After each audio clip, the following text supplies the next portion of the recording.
Welcome guys to another stock market analysis video, and ito yung mga stocks at charts na pag-uusapan ko sa video na to. So that's BDO, BPI, and MBT. And I'll be reviewing yung mga charts ng PSEI, UK Oil, and US Oil. So first things first, kung hindi mo pa napapanood yung video na to, na-upload ko a few days ago. So mas maganda na mapanood nyo muna tong video na to dahil mas maiintindihan nyo itong current video dahil sa previous video ko na pag-usapan ng mas comprehensive yung naging effect ng current global events sa Philippines. So, mas maganda na mapanood nyo yan tapos balik kayo dito sa video na to. So, you can just click yung link sa upper right or check na lang sa description box para mapuntahan nyo yung video. So, yung unang chart na gusto kong puntahan is yung PSEI. So, for the PSEI, the last time na napag-usapan ko yung stock na to is nung February 27 pa. So, kung bago ka pa lang sa channel na to, whenever I have a vertical line na color blue dito, ang ibig sabihin yan,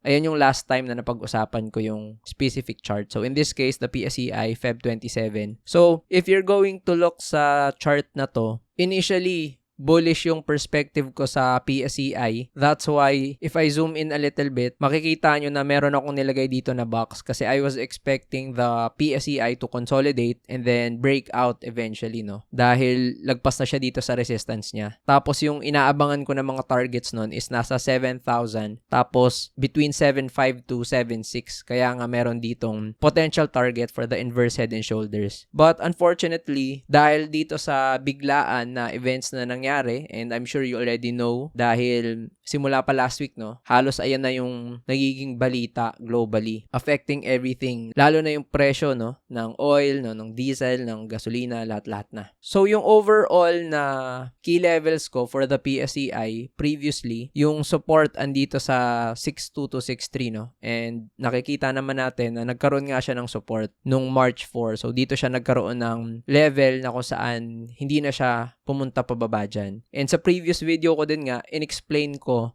kung paano ko na-anticipate na magdadrop yung prices sa levels na to. And the next levels for the PSEI is yung S2, which is yung around 6.1 na levels, and the very bearish scenario talaga, no, kung aabot ng 5.5 kasi yan yung S3. So ngayon, may mga babaguhin ako dito sa key levels ng PSEI. So tatanggalin ko na tong potential support level na yan dahil nag-gap down na siya at hindi na yan actually support. But it's going to be the resistance ngayon. So lalagyan ko lang yan dyan ng R1 as an indication na ayan yung current resistance for the PSEI. So this target here, tatanggalin ko na yan kasi I think the inverse head and shoulder has already been invalidated. Pero yung 7K andyan pa rin because it serves as a psychological resistance for the PSEI. And then itong support levels, i-maintain ko pa rin. So before I further discuss itong PSEI chart, now that you have a general idea kung ano yung mga levels na pwedeng abangan sa PSEI, I want to talk about US oil and UK oil charts kasi very significant siya in relation sa sasabihin ko pa regarding the PSEI. So punta muna tayo sa US oil. So, for all charts, sa previous video ko, napag-usapan ko na rin yung mga significant levels na to. Pero, since this is a stock market analysis video, ulitin ko yung mga key levels. Pero, kitang-kita nyo naman, compared sa kahapon, yung US oil up na ng more than 14%. No? As of the recording of this video, I'm recording this video ng Saturday in the afternoon. So, March 7. Tapos, ayan na, nag-jump na yung US oil ng above 14%.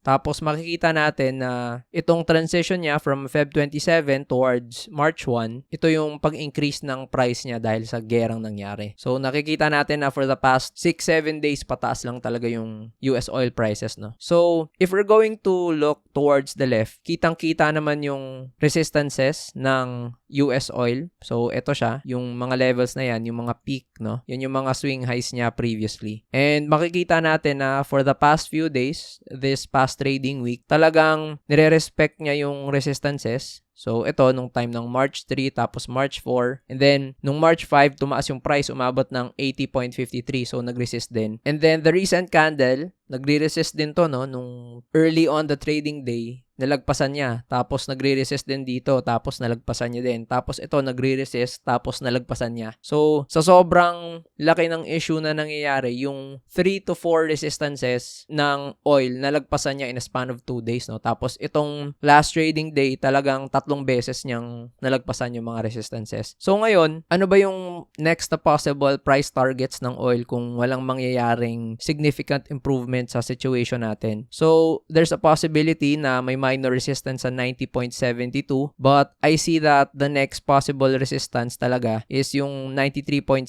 na levels towards 95, no? Kasi kitang-kita naman natin na meron ditong previous swing high. So, pag tinanggal ko yung minor resistance, makikita natin na pag nagkaroon siguro ng slight improvement sa situation, pwedeng maglaro lang yung price ng US oil between 87.8 papuntang 95. So, basically, pwede siyang magkaroon ng consolidation dito sa level na yan, no? Pag nagkaroon ng slight improvement, since magkakaroon ng push and pull, no, between sa mga bulls tapos mga bears pagdating sa US oil. Ang pinakamasamang mangyayari, of course, is if the consolidation does not happen, tapos mag-break out yung US oil, tapos pumalo ng 100 pataas yung US oil. Because if prices go above 100, makikita natin na yung sunod na resistance na niya is more than 120.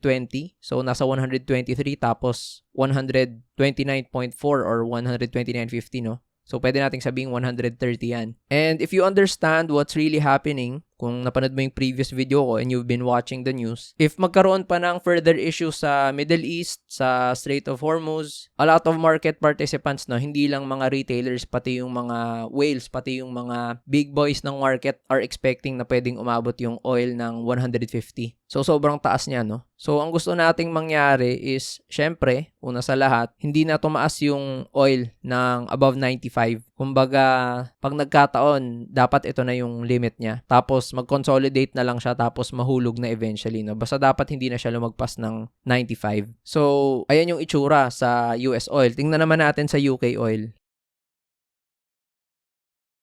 So, sa UK oil, halos ganun din. Makikita natin na for the past few days, pataas din siya. Tapos, ito nga, nagkaroon din ng jump dahil dun sa gera, no? So, kung titingnan natin, yung ginawa naman ngayon ng UK oil, kitang-kita din na meron siyang significant resistances sa levels na yan. Ito siya. Tapos, may tatamaan pa siyang resistance, no, around this level sa 92.55. Pwede nating masabing nasa 93 na. So, pag lumagpas yan, ano yung mga potential na targets ulit? So, ito, 97.8 papuntang 99.50. So, basically, 100 na rin, no? So, ibig sabihin, halos same sila ng fate ng US oil. Pag lumagpas sa 93, yung UK oil, pwede nang pumalo ng 97.8 papunta sa 99.5, which is essentially 100. Tapos, pag lumagpas ng 100 at walang nangyaring improvement, ganun din, lalagpas din ng 120 plus, no? Sa 125 to 133. So, grabe yung magiging effect niyan. So, ngayon, sa current prices ng UK oil at these levels, meron pang 7%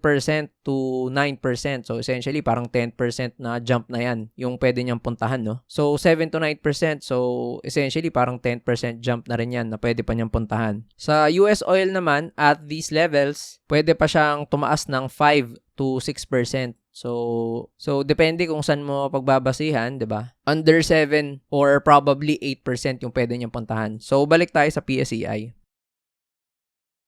So, andito na tayo ulit sa chart ng PSEI. So, if you're wondering how I was able to anticipate na pwedeng pumunta yung prices sa level na to, sa previous video ko kasi nasabi ko doon na yung naging jump ng oil in prices, no, this past few days, nung kakastart pa lang ng gera, nag-jump siya ng around 9 to 10%, no, depende kung saan mo babasihan na price. Tapos, nung huli kong pinag-usapan yung PSEI sa video na yon, yung drop ng PSEI nasa around 3%. So, ito, a little more than 2.5%. No? So, nag 2.87 I think. So, ibig sabihin nun, for every time that the oil prices jumps from between 9 to 10% or probably even more than, we can expect na yung PSEI pwedeng mag-drop ng 3% or more than din. So, andito yung prices niya and nakita nyo naman, taas ng taas yung mga oil prices. So, nag-jump na siya ng more than 10%, diba? So, makikita natin na ito nga, yung PSEI, halos 3% yung drop niya. And somehow, nagsosupport siya dito ngayon sa S1. So, ibig sabihin, sa charts ng US tapos UK oil kanina, pwede pa siyang mag-jump ng 7-8%. Yung isa, 'di ba? 9 to 10% ulit. So at these levels, pwede pang pumunta yung PSEI dito sa S2, which is more than 3% sa S2 na price area, 'di ba? Yung 6.1. So ibig sabihin, ito na yung next na support ng PSEI kung further pang tataas yung oil prices. And eventually, pag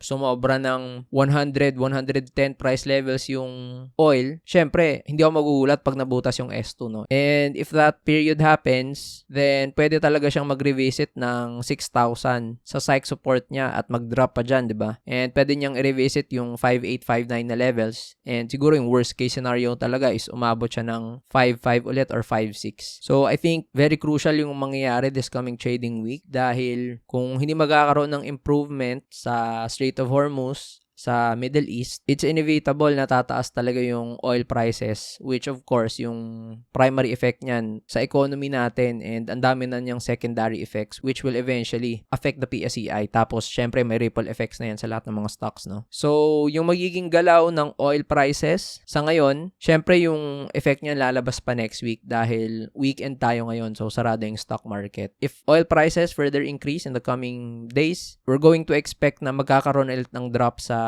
PSEI nitong Monday at Tuesday. So, puntahan natin yung unang stock na i-review natin. So, that's MBT.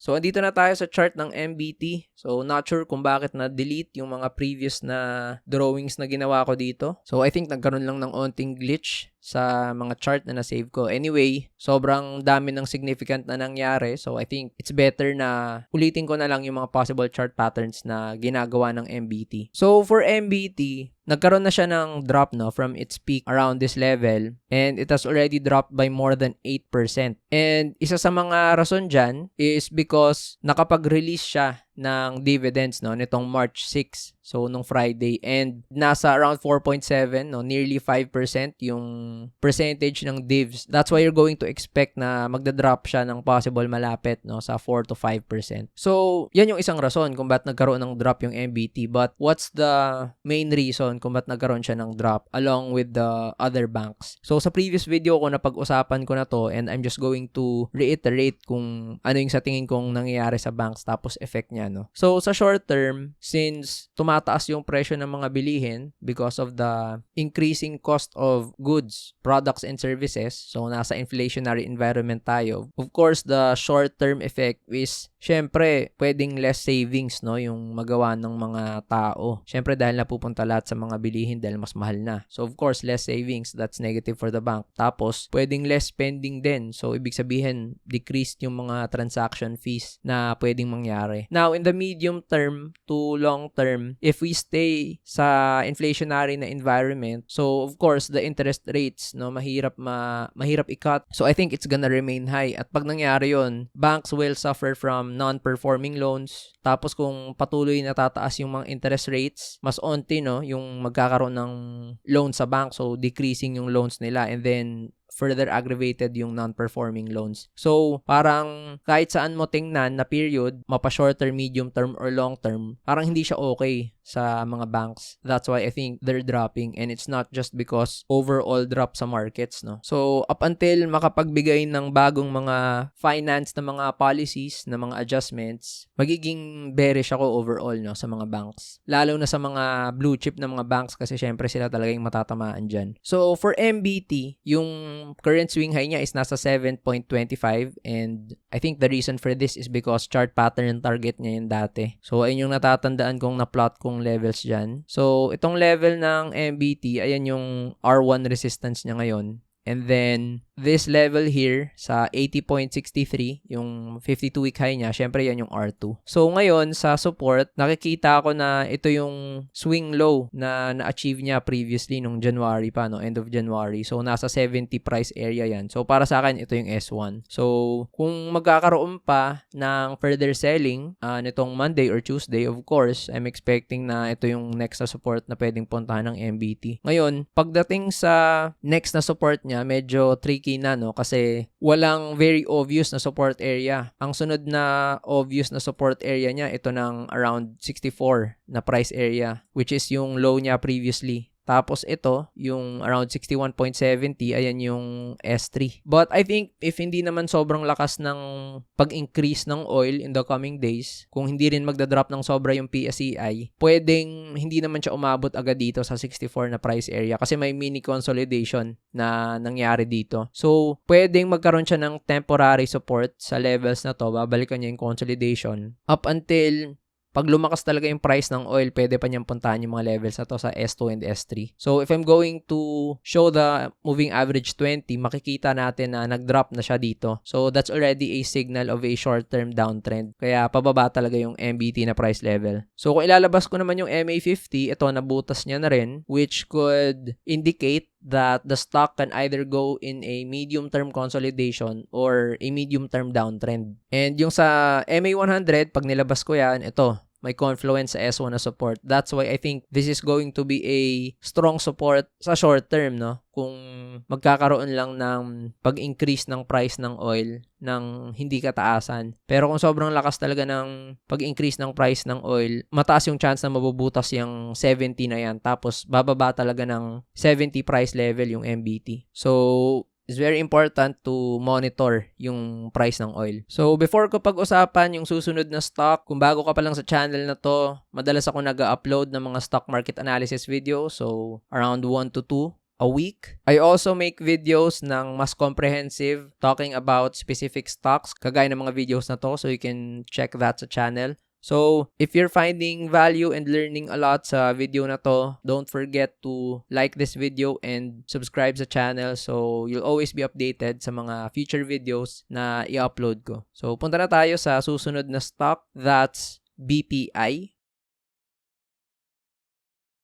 So, for BPI, much like the same reasons na napag-usapan ko sa MBT, ayun din yung mga tingin kong rason kung bakit bumababa din yung BPI, no? And the last time na napag-usapan ko yung BPI, it was around first week, second week January. So, ito siya, yung vertical line na blue. And yung ina-anticipate ko nga dito sa BPI is that it's very important na makapag-breakout siya palabas dito sa R1 in order for the stock to move higher kasi nung December, gumaganda na yung galaw niya. As you can see, nagkakaroon siya ng short-term to medium-term na uptrend. And then, yung in-anticipate ko na bearish na scenario, pag hindi siya nakapag-breakout dyan, tapos nabutas niya tong consolidation, pwede siyang pumunta dito sa ilalim, no? Papunta sa S2. So, ayun yung nangyari nung January 29 and January 30. So, pinuntahan niya tong price level na to, tapos tumaas siya ng grabe. I think it was because of the annual report for 2025 na maganda yung itsura ng finances niya, no? Pero ang sinunod niya after that is nagkaroon lang siya ng consolidation after dito. So, yung nangyari, naging malaking consolidation siya around this level. Tapos, pag in-extend ko yung consolidation, ito dapat nagsosupport na siya dito sa S2. Pero because of the recent events and because of the things na nasabi ko, market participants are already factoring in the bearish environment. That's why I think nabutas yung S2 niya, no? So, ngayon, tatanggalin ko tong mga levels ng BPI dahil sobrang different na talaga yung magiging scenario dyan. So, I think this is going to be the major resistance sa ngayon for BPI. So, yung 111.80 papunta sa 112.50 na area. So, para sa akin, ayun yung R1 na level. And it looks like BPI is creating a trend line sa area na to. So, ibig sabihin, kahit makalagpas siya dito sa R1, this might serve as the immediate resistance, no, for BPI, yung trend line na yan. And if the stock goes lower, let's say, talagang nag-increase yung prices ng oil, then hindi nakakagulat if it's going to revisit itong support level niya around sa 100 na price area. So, para sa akin, ito yung strong support sa S1. Pero, meron kasing consolidation, no, dito sa price level na to. At pag in-extend ko yan, makikita natin na ayun yung nag-serve as support for BPI nung March 6. So, I think this price level may act as a temporary support pag bumababa yung BPI. Pero itong S1 talaga yung strong support niya, no, sa 100 na price level. So, ibig sabihin, yung kailangan gawin ng BPI sa ngayon, I think in the short term to medium term is makabalik agad siya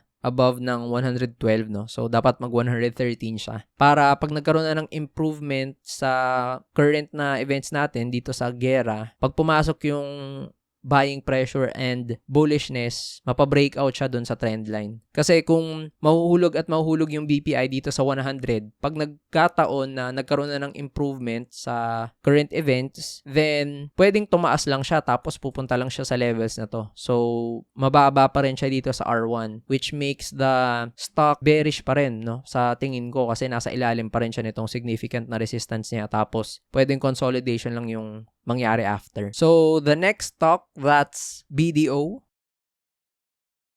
So, for BDO, natanggal din yung mga drawings ko. I think nagkaroon lang din ulit ng glitch sa charts. Pero, that's okay kasi talagang babaguhin ko na ulit yung mga levels nito dahil sa mga nangyari na mga events, no? So, yung consolidation na ginawa ng BDO is itong level na yan. So, that's very clear. So, ito yung previous support and then ito yung kanyang previous na high. And since the breakdown has happened already, ibig sabihin itong level na to, syempre R1 na yan. And halos kagaya lang din ng BPI, meron siyang trend line na ginagawa. So, this might serve as the immediate resistance after the R1. No? So, ito siya. And since nabutas na nga, nakikita natin na may support din yung BDO dito. So, halos pareha siya ng BPI na may natitira na lang na isang support which is also the 52-week low. So, of course, if BDO moves lower, I'm expecting na ito yung posibleng support niya sa S1. So, kung mapapansin nyo, halos ganun din yung same ng chart ng BDO. I think it needs to move past R1. At least, andito lang siya. Para pag pumasok na yung bullishness at pag nag-improve na yung current events, itry niyang itest agad yung trendline resistance niya at makapag-breakout. Kasi, kung bababa lang siya dito sa S1, no? Tapos ayun nga, mag-hold yung prices dyan and then mag-improve yung gera, no? Yung mga nangyayari sa mundo. Kahit pa tumaas siya ng around this level, magre-resist pa rin I think itong level na to. So ibig sabihin, matagal siyang maglalaro between 120 to 130 na price area. Kasi magkakaroon siya ng consolidation yan dito, 'di ba? So hindi pa rin maganda in terms of the price movement. At least kung sa short term, andito yung prices, tapos pumasok yung buying pressure, tapos napa-breakout, ang labas parang lumaki lang yung consolidation, tapos overshoot lang yung nangyari na to. So at least, medyo nasa base pa rin siya. Compared sa dito siya magkakaroon ng mahabang consolidation na grabe yung kailangan niyang habulin para pumunta ng 135 prices, no, and above. So ayun lang guys, that ends the stock market analysis video. So again, if you haven't watched yung mga videos ko talking about specific stocks, you can click towards the upper right. Stock market lessons na mga videos sa bottom right. And don't forget to like this video, subscribe to this channel, so you'll always be updated sa future videos na i-upload ko pa.